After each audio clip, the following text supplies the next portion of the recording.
अस्सलाम वालेकुम, मैं हूं ज़ीशान और आप देख रहे हैं मेरा यूट्यूब चैनल पॉलिटिकल कॉर्नर। उम्मीद है आप सब खैरियत से होंगे। इमरान खान का साइफर वाला केस अपने हतमी मराहिल में दाखिल हो चुका है। इस बारे में भी हम बात करेंगे इस वीडियो के लास्ट में। सबसे पहले हम बात करते हैं MQM और नून लीग का इत्तेहाद हो चुका है। कल के व्लॉग में हमने आपके साथ शेयर किया था कि इन दोनों के दरमियान एक टेलीफोनिक रब्ता हुआ है जिसमें एक मीटिंग रखने पर इत्तेफाक किया गया है। फाइनली वो मीटिंग आज हुई है और इस मीटिंग में डिसाइड किया गया है कि सिंध के अंदर, कराची के अंदर वो जो इलेक्शन लड़ेंगे दोनों इत्तेहाद बना के लड़ेंगे।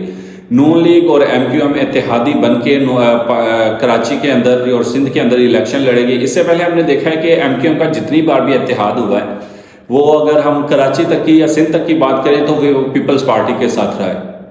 लेकिन लास्ट टाइम जब ये इत्तेहाद ज़बरदस्ती हुआ या अपनी मर्जी से हुआ, ये खान साहब के साथ करवाया गया, उसके बाद MQM जो 16 महीने की हुकूमत गई है PDM की, इसके साथ भी इत्तेहादी रह चुकी है।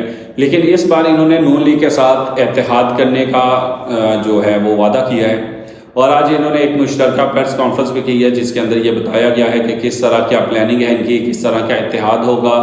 एक कमेटी कायम की गई है जो दोनों पार्टियों की जो सिफारिशात हैं उस पर काम करेगी और फिर अपनी लीडरशिप को बताएगी। उसके बाद जो इत्तेहाद है ये अपने हतमी मराहिल में दाखिल हो जाएगा। इसके अलावा मुर्तज़ा वहाब साहब हैं जो पीपल्स पार्टी के मेयर हैं कराची के, उन्होंने भी आज इंटरव्यू देते हुए कहा है कि उन्हें किसी तरह के भी इत्तेहाद की ज़रूरत नहीं है।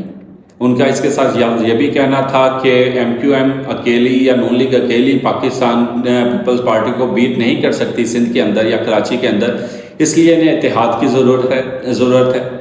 क्योंकि हमने देखा है कि जब बल्दियाती इलेक्शन हुए थे कराची के अंदर तो MQM ने बाइकआउट कर दिया था। MQM के बाइकआउट करने की वजह से पीपल्स पार्टी जो थी वो पहले नंबर पे रही है। उसके बाद जमात इस्लामी ने काफ़ी एक अच्छा टफ टाइम दिया था, जीत नहीं सके थे लेकिन एक अच्छा उन्होंने अपना वोटर बनाया, एक अच्छी कैंपेन चलाई, उसके बाद एक अच्छा उन्होंने कम्पीट किया था पीपल्स पार्टी के साथ। लेकिन इस बार उनका कहना है कि कोई भी इसी तरह का कोई भी मामला नहीं होगा, पीपल्स पार्टी अकेले मुकाबला करेगी।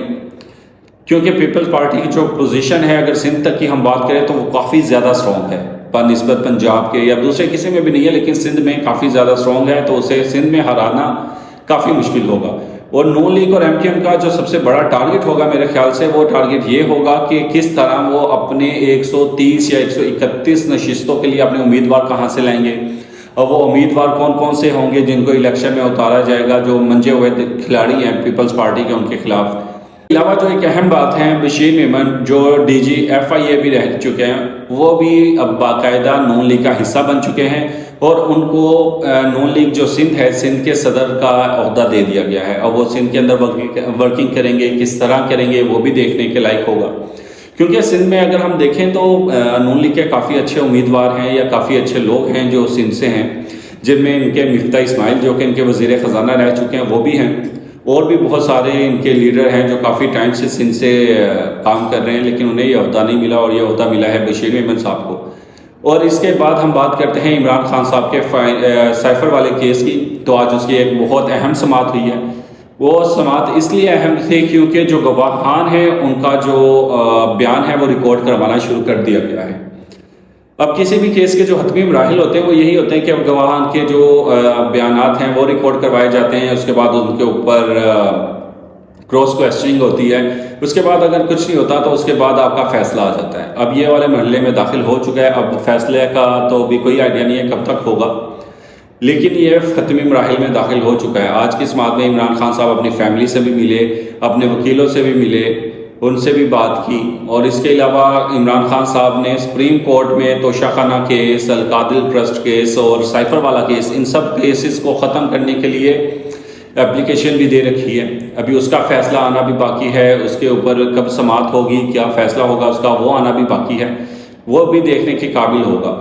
अब ये वही खान साहब है, जब दूसरों की बारी होती थी तो ये कहा करते थे कि अगर आपने कोई जुर्म नहीं किया है, अगर आपने कोई गलती नहीं की है तो केसेस का सामना करें, स्टे ऑर्डर के पीछे ना छुपे या कुछ भी। हालांकि इनके अपने जो स्पीकर थे, स्पीकर कौमी असम्बली, वो 5 साल उन्होंने 4.5 साल गुजारे हैं वो स्टे ऑर्डर पे ही गुजारे हैं। लेकिन आज आपका अपने जो केसेस हैं उनके लिए अदालत में जाना और उनको रोकने की अपील करना ये समझ से बाहर है। अगर आप सच्चे हैं, अगर आपने कुछ नहीं किया, ये तो आपके लिए गोल्डन चांस है आप केस लड़ें, आप केस जीतें और अपनी आवाम के अंदर आके बताएं कि ये देखें आपके लीडर के साथ ज़्यादतियाँ हुई हैं, आपके लीडर के साथ जुल्म हुआ है और कि आपको अवाम को अपने लीडर से दूर रखा गया है। ये एक गोल्डन चांस है, अगर आप इसे अवेल करें, तरीके से अवेल करें तो ये बहुत अच्छा चांस हो सकता है आपके लिए कि जो इल्ज़ामात आप पे लगते रहें आप उसे गलत साबित करें। उसके अलावा जो आपके ख़िलाफ़ आपके जो ओपोजिशन वाले हैं, जो आपके मुखालफिन हैं, वो बातें करते हैं, उनका मुंह बंद करवाने का सबसे बेहतरीन तरीका है कि अगर आप इसे करना चाहें तो, जो कि आप कभी भी नहीं करेंगे क्योंकि आपको भी पता है कुछ जोल तो है। अभी साइफर का केस जिस स्पीड से चल रहा है तो उम्मीद है कि इलेक्शन से पहले पहले इस केस का तो फैसला हो ही जाएगा। अब वो क्या फ़ैसला होगा, क्या अब नई अपडेट्स होंगी, वो भी इंशाल्लाह आपके साथ शेयर करेंगे।